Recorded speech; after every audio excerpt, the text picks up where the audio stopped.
Saanich police are casting a wider net as they continue their search for the killer of Lindsay Buziak. Investigators tell A News tonight that they believe now that when they do find whoever killed the realtor, the arrest is not going to come on Vancouver Island.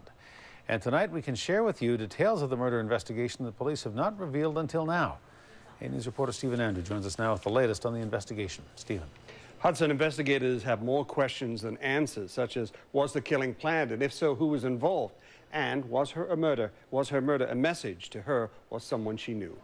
If it is a murder for hire, it makes it that much more difficult for us to solve.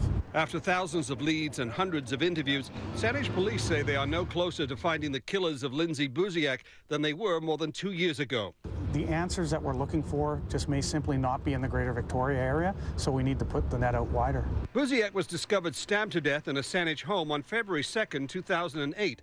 Investigators believe she was lured to the house by a man and a woman posing as prospective buyers.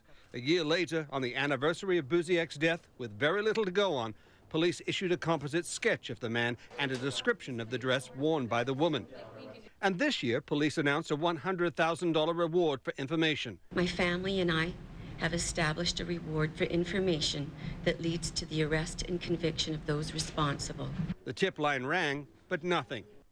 Now, Dateline NBC is preparing a story on the murder. The U.S. network has made several trips to Vancouver Island and has flown several people to Los Angeles for interviews, including Lindsay Buziak's former boyfriend, Jason Zalo. Investigators have ruled out Zalo as a suspect, but until today, they haven't said why. And although we don't have time to go into all of those, but they include witness statements, video surveillance, cell phone records, text records, so we're quite confident that he was not the person responsible for her death. Detectives acknowledge they are holding back some details of the investigation, but say now their hope is that once the Dateline story airs, the phone will begin to ring again. This time they hope when they answer it, they will hear the one solid tip that will help them to arrest the people responsible for Lindsay Buziak's death.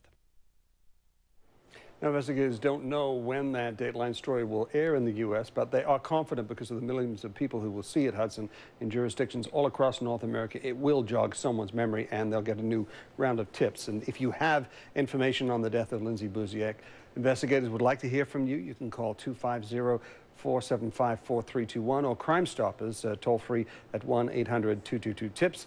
As for the $100,000 reward, Hudson, that is scheduled to run out in about 8 weeks. All right, Stephen Andrew reporting. Stephen, thank you. You're welcome.